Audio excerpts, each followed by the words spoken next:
Hola, muchas gracias por la oportunidad de poder conversar sobre el tema de la problemática de la corrupción en nuestro país. Voy a enfocar esta presentación en mi calidad de ex ministra de Justicia y Derechos Humanos eh, para compartir con ustedes cuáles fueron los esfuerzos que se hicieron y cómo es que desde mi perspectiva de derechos humanos creo que debiéramos enfrentar este problema. Eh, para iniciar esto, creo que hay algunos datos que debiéramos de tener claros. Voy a hacer una breve referencia a algunos elementos comunes que seguramente ya han escuchado sobre qué es la corrupción, cuáles son las características, cuánto nos ha dañado, cómo es que encarece los costos en un país como el nuestro, qué cosas se podrían haber hecho si es que no fuéramos un país con los niveles de corrupción que tenemos actualmente.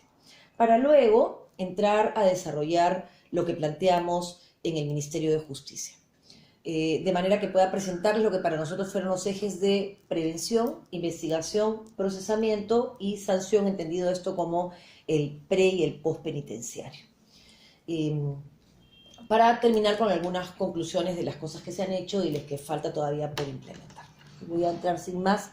a compartir con ustedes lo que yo considero que es el problema de la corrupción. Yo creo que el problema de la corrupción tiene que ver con dos cosas. Lo primero, con que no somos capaces de hacernos cargo. Es decir, no asumimos cómo nuestra conducta o nuestra falta de acción pueden impactar en la corrupción. Es decir, cómo de alguna forma no denunciar o permitir hechos de corrupción en nuestro entorno generan un ambiente de corrupción permisivo. Yo creo que el mejor ejemplo de esto es esta famosa frase de voy a votar por él porque roba pero hace obra, que era uno de los supuestos en una elección municipal muy famosa en la que la ciudadanía en un porcentaje mayoritario decía que votaría por una persona porque robaba pero hacía obra. Con lo cual esta tolerancia ante la corrupción pone en evidencia que somos conscientes que estamos en un espacio de corrupción que ha lamentablemente transversalizado la República, que tuvo su momento más grave en la época del Fujimorismo, finales del 90, cuando llegó a tener casi no eran 3 o 4 puntos del PBI, sino bastante más, y digamos que se puso además en evidencia con el tema de los Vladivideos, cómo es que se había venido gestando o administrando el poder público, pero esto no significa que no se haya hecho antes y que no haya continuado haciéndose después. Probablemente las nuevas revelaciones de los audios de jueces y magistrados negociando con la justicia nos simplemente refresquen cómo es que esta situación se ha mantenido lamentablemente en nuestro país como una constante. Esto, por supuesto, tiene una serie de costos para que se incrementan en 20 puntos para un inversionista, para un empresario, hacer empresa en nuestro país por los problemas de corrupción. Y esto significan colegios, postas, carreteras que dejan de hacerse y atención que deja de darse a la población que se encuentra en una condición de pobreza por temas de corrupción. Y por supuesto desincentiva una empresa seria porque no va a competir en estas condiciones. Entonces hay una serie de características de macro corrupción que tienen que ver con contrataciones, que tienen que ver con este famoso diezmo pagado por grandes constructoras en fenómenos como el de Lavallato, pero que se repiten en otras circunstancias, pero que también tiene que ver con la micro corrupción, que también se da en la esfera pública y se traslada a la esfera privada. Un ejemplo de la corrupción en la esfera pública es, por ejemplo, los famosos contratos CAS o las famosas órdenes de servicio, por la cual una persona que quiere trabajar para el Estado entra primero contratado por una orden de servicio, sabe que le van a hacer un CAS que va a estar dirigido para que él lo gane, y sin embargo todos toleramos un sistema de contrataciones del Estado que en sí mismo es corrupto, porque la persona ya entra habiendo cometido o permitido o siendo parte de actos de corrupción que se olvidan de la meritocracia, que impiden que una persona pueda entrar a un concurso y no sinceramos un sistema de contrataciones mucho más honesto que permita que una persona pueda contratar a gente que conoce de su confianza en la medida que por supuesto tenga la capacidad y la competencia para hacer algo que considera puede hacer mejor que otra persona, por un tema de confianza.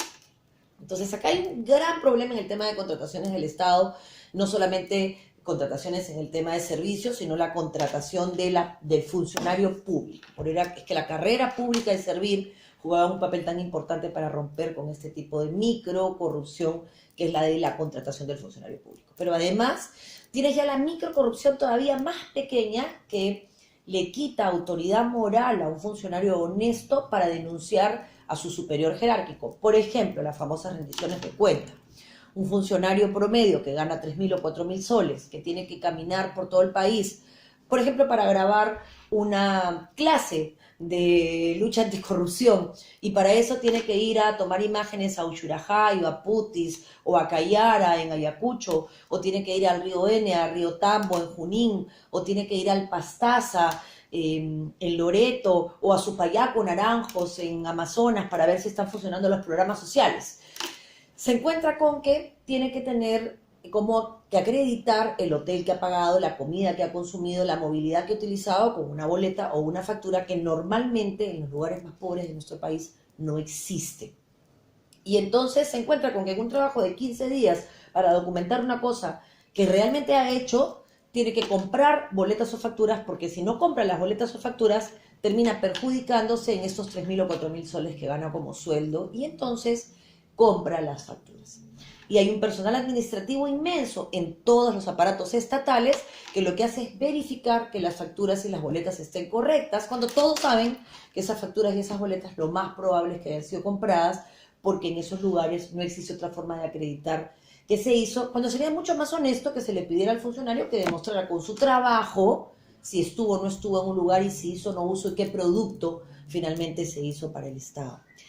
¿Qué haces con este hombre o mujer honesto que ha hecho su trabajo, que ha estado 15 días en el campo, que ha estado viviendo en condiciones difíciles, como vive lamentablemente gran parte de nuestro país, cuando lo sometes a tener que comprar facturas para no perder su sueldo? Le quitas autoridad moral para denunciar a su inmediato superior. Y esto pasa en lo pequeño y también pasa en lo grande. Y entonces esta convivencia con la corrupción que nos ha hecho tolerarla en nuestra conducta personal, cuando necesitas gestionar una licencia y te demoras 4 meses y alguien te dice, mira, acá hay alguien que te la puede conseguir en 2, y sabes que lo que está haciendo no es muy santo, y sin embargo es eso, o no abrir tu negocio, en fin. Cuando le dices a tu hijo, hijito, no me mientas, no mientas, pero cuando alguien te llama por teléfono le dices, dile que no estoy. Todos estos actos cotidianos van sembrando esto que yo llamo, que se llama microcorrupción en el sector público, pero también en nuestra vida cotidiana, como si tuviéramos un ADN que no sabe distinguir lo bueno de lo malo y que no se quiere hacer cargo de las consecuencias de una conducta que no es la debida. Y hacerse cargo supone que vas a tener que hacer colas, vas a tener que esperar los tiempos y vas a tener que denunciar. Y no denunciamos por otra razón que también todos conocemos, porque no pasa nada, porque cuesta plata y porque pierdes tiempo. Y entonces estos problemas han sido analizados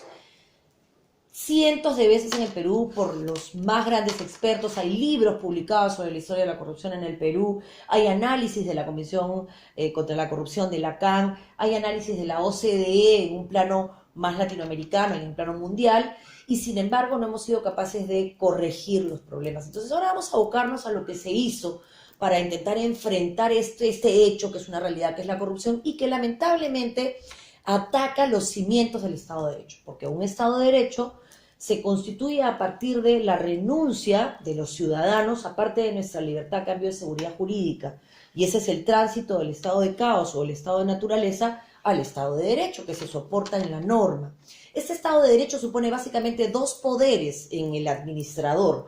El poder, la capacidad coercitiva, es decir, la capacidad de hacer cumplir la ley, y por otro lado la capacidad recaudadora, es decir, la capacidad de gestionar tributos y administrarlos con justicia. Cuando estas 2 cosas fallan, en realidad lo que falla es el Estado de Derecho. Y por supuesto esto lo socava, los cimientos de las instituciones que lo conforman. Evidentemente, una figura como la corrupción ataca al sistema recaudador porque tienes concentración de las personas que pagan impuestos, tienes evasión, tienes elusión, tienes un nivel de informalidad gigantesco fomentado por una serie de trabas burocráticas, y todo esto genera corrupción. Pero también tienes un problema en la administración de justicia que hace que no sintamos que la ley nos protege, sino que muchas veces juega en contra de nuestros intereses. Con esta lógica es que diseñamos lo que ahora voy a presentarte, que es un plan que se llamaba un plan de prevención, un plan de investigación, procesamiento y sanción, y en el plan de sanción el postpenitenciario. Estos tres ejes, o tres momentos en los que fue analizado el fenómeno de la corrupción, estaban transversalizados por los derechos humanos, es decir, el derecho a ser oído, el derecho a un juicio justo, el derecho a un debido proceso, el derecho a la presunción de inocencia, el derecho a la resocialización, que es la finalidad de la pena, en fin, el derecho a la participación en los asuntos públicos. Y esta fue la lógica que impregnó este primer plan, que luego aterrizó en el Plan Nacional Anticorrupción y en el Plan de Lavado de Activos y en algunos otros que fueron consecuencia de este trabajo inicial de pensar cómo enfrentar desde la justicia y desde el Ministerio de Justicia en particular el problema de la corrupción. Lo primero que nosotros hicimos y que se está haciendo ahora, además mucho mejor hecho desde la decisión del presidente Vizcarra de crear un consejo que él presida, donde estén los miembros del sistema de justicia para enfrentar la impunidad, que es en realidad la enfermedad, la corrupción, la inseguridad, son síntomas. O sea, es la forma como tú te das cuenta que la impunidad está en todas partes, el chapatuchoro, el linchamiento, todo esto son síntomas de que algo no está funcionando y es lo que tenemos que atender. Entonces, dijimos, bueno, a ver, lo primero que tenemos que hacer es fortalecer el sistema de justicia. ¿Para qué? Para que el área de investigación y procesamiento y sanción, es decir, toda la etapa en la que la policía, el fiscal y el juez investigan, procesan, sancionan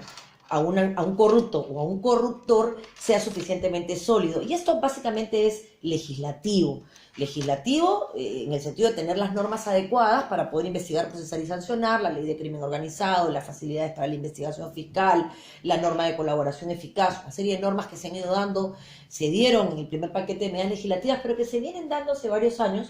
Y luego el gran problema es cómo asegurar la idoneidad del administrador de justicia. Por eso era urgente, y lo es todavía, la reforma del Consejo Nacional de la Magistratura, el sistema de elección de jueces y fiscales.